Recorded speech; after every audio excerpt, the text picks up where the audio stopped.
जय Hind and hello guys, स्वागत है आपका आपके अपने YouTube चैनल ज्ञानदेह होस्ट में। और इस वीडियो में मैं आपको बताने वाला हूं झारखंड स्टाफ सिलेक्शन कमीशन यानी कि JSSC कांस्टेबल भर्ती 2024 के बारे में, जो कि गाइस आपकी ऑफिशियली जारी कर दी है। जी हां, आपने सही सुना, आपकी कांस्टेबल की वैकेंसी आ चुकी है जिसके फॉर्म आपके जनवरी से स्टार्ट होने वाले हैं। एंड यहां पर आपको इस वीडियो के अंदर बताया जाएगा कि कौन लोग इसमें अप्लाई करने के लिए एलिजिबल है, यानी कि क्या क्वालिफिकेशन चाहिए, आपका फिजिकल क्राइटेरिया कैसा रहेगा, आपका एग्जाम पैटर्न और सिलेबस क्या है, ये भी आपको यहां पर इस वीडियो के अंदर बताया जाएगा। एंड जो आपका एक सवाल रहेगा, अगर आप झारखंड के अलावा अन्य स्टेट से इस फॉर्म को इस वीडियो को देख रहे हैं कि सर क्या इसमें अन्य स्टेट से कैंडिडेट अप्लाई कर सकते हैं, तो आपको इसका आंसर भी यहां पर दिया जाएगा। तो अगर आपने अभी तक वीडियो को लाइक नहीं किया, वीडियो को लाइक कर दो। एंड अगर आप चैनल के ऊपर नए हैं तो चैनल सब्सक्राइब करके बेल आइकन ऑन कर दो, क्योंकि यहां पर आपको ऑल इंडिया के अपडेट दिए जाते हैं। एंड जिस वैकेंसी का एक बार अपडेट दे दिया तो जब तक वो कंप्लीट नहीं होती तब तक आपको इसके बारे में वीडियोस दिए जाते हैं। तो इसलिए आप वीडियो को लाइक तो करोगे ही, साथ ही साथ चैनल को सब्सक्राइब करके बेल आइकन ऑन करना है। अब चलें यहां पर एक बार फिर से इस वैकेंसी के ऊपर आते हैं। तो गाइज ये ऑफिशियल नोटिफिकेशन JSSC ने आपका जारी किया है। अभी जो आप वीडियो में देख सकते हैं ये आपका ऑफिशियल नोटिफिकेशन है। इसमें आप यहां पर देख सकते हैं JCCE इसको नाम दिया है 2023 का। एंड इसके जो फॉर्म है वो आपके यहां पर जो स्टार्ट होंगे, मैं आपको बता दूं, ये आपके 15 जनवरी 2024 से होने वाले हैं और आप 14 फरवरी 2024 तक इस फॉर्म को भर पाएंगे। अगर आप ये नोटिफिकेशन डाउनलोड करना चाहते हैं तो मैंने आपको वीडियो के डिस्क्रिप्शन में हमारी वेबसाइट का लिंक दिया है। लिंक आप जैसे ही ओपन करेंगे आपके सामने इस भर्ती की जानकारी आएगी, जहां पर जानने को मिलेगा कि आपकी ये जो वैकेंसी है वो 4919 पोस्ट पर निकाली है। एंड यहाँ पर आप बाकी की इन्फॉर्मेशन चेक करने के बाद में इंपॉर्टेंट लिंक के सेक्शन में आकर के ऑफिशियल नोटिफिकेशन PDF पर क्लिक करेंगे तो आपके सामने नोटिफिकेशन आ जाएगा, जो कि आप यहाँ पर देख सकते हैं। तो अभी मैं आपको यहाँ पर नोटिफिकेशन से भी जानकारी दिखाता हूँ, ताकि आपको ये ना लगे कि मैं आपको कोई गलत जानकारी या फिर कहीं और से कोई फेक जानकारी दे रहा हूँ। तो आप यहाँ पर देख सकते हैं, आपने आपकी इसकी नोटिफिकेशन की संख्या जानी। अभी आप यहाँ पर देख लीजिए कि इसमें आपको क्या एप्लीकेशन फीस पे करनी है। तो गाइज इसमें यहाँ पर परीक्षा शुल्क आपका 100 रुपये रहने वाला है, बट यहाँ पर छूट है। छूट किनको है देख लीजिए, झारखंड राज्य के अनुसूचित जनजाति, अनुसूचित जाति यानी कि SC ST के लिए यहाँ पर सिर्फ 50 रुपये एप्लीकेशन फीस रखी गई है। इसके अलावा जो अन्य कैटेगरी बचती है उनको यहाँ पर 100 रुपये एप्लीकेशन फीस पे करनी है। बाकी स्टेट के मुकाबले ये काफ़ी कम फीस है। अगर मैं यूपी से कंपेयर करूँ, क्योंकि मैं यूपी से बिलोंग करता हूँ, तो यूपी में चाहे कोई सी भी वैकेंसी निकलती है सभी में सभी कैटेगरी से 400 रुपये एप्लीकेशन फीस ली जाती है। वहाँ पर किसी कैटेगरी को कोई छूट यूपी पुलिस डिपार्टमेंट में नहीं मिलती है। तो उसके कंपैरिजन में फीस ज़्यादा नहीं है, आप इसको आराम से अफोर्ड कर सकते हैं। अब चलिए यहाँ पर गाइज आपकी वैकेंसी भी देख लीजिए। तो कौन से जिले में कौन सी कैटेगरी में मेल के लिए कितनी है और फीमेल के लिए कितनी वैकेंसी है, वो आप यहाँ पर इस टेबल में चेक कर सकते हैं। आप ये नोटिफिकेशन खुद से डाउनलोड कर लीजिएगा और फिर देख लीजिएगा कि आपकी कैटेगरी में आपके जिले में कुल कितनी वैकेंसी है। तो इस तरह से आप यहाँ पर एक एक करके इन सभी जानकारी को चेक कर लीजिएगा। इसके बाद में गाइज यहाँ पर आप इस नोटिफिकेशन में आएंगे और आपको यहाँ पर इसके एलिजिबिलिटी के बारे में जानने को मिलेगा, यानी कि कौन लोग इसमें एलिजिबल हैं। तो गाइज यहाँ पर चलिए उसके बारे में भी मैं आपको बताता हूँ। अगर आप यहाँ पर इस नोटिफिकेशन के पेज नंबर 11 पर आएंगे तो आपको ऑफिशियल वे में यहाँ पर जानकारी देखने को मिलेगी। तो चलिए मैं आपको यहीं से इसको रीड करके बताता हूँ। तो आप यहाँ पर देख सकते हैं, आपको आपकी जो क्वालिफिकेशन है उसके बारे में जानकारी दी गई है। तो क्वालिफिकेशन में बोला है कि मान्यता प्राप्त शैक्षणिक संस्थानों से 10वीं कक्षा उत्तीर्ण यानी कि सिंपल 10वीं पास कैंडिडेट इस पर अप्लाई कर पाएंगे। फिर यहाँ पर जो आपको सैलरी मिलेगी वो पे मैट्रिक्स लेवल 3 के अंदर जो आती है वो मिलेगी, जो कि होती है 21,700 रुपये से लेकर के 69,100 रुपये।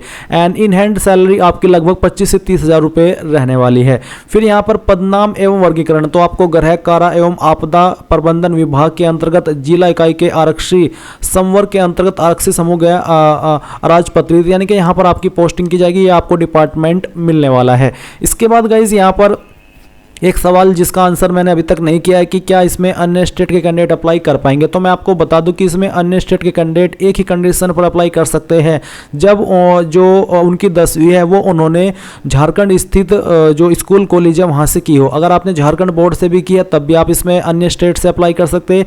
एक बारी को अगर आपके पास वहाँ का निवास प्रमाण पत्र नहीं भी है तब भी आप अप्लाई कर सकते हैं। बट अगर आपने आपकी 10वीं वहाँ पर स्थित स्कूल कॉलेज से नहीं की है जो झारखंड उत्तराखंड एरिया के अंदर आता है तो आप इसमें अप्लाई करने के लिए एलिजिबल नहीं है। आई होप आपको ये चीज़ समझ में आ गई होगी। अब आपको ये यहाँ पर नोट करके ये भी कहा है कि अभ्यर्थियों से उपरोक्त पद के विरुद्ध आवेदन प्राप्त होने की अंतिम तिथि तक उक्त तालिका के स्तंभ में अंकित न्यूनतम शैक्षणिक योग्यता धारित करना अनिवार्य होगा।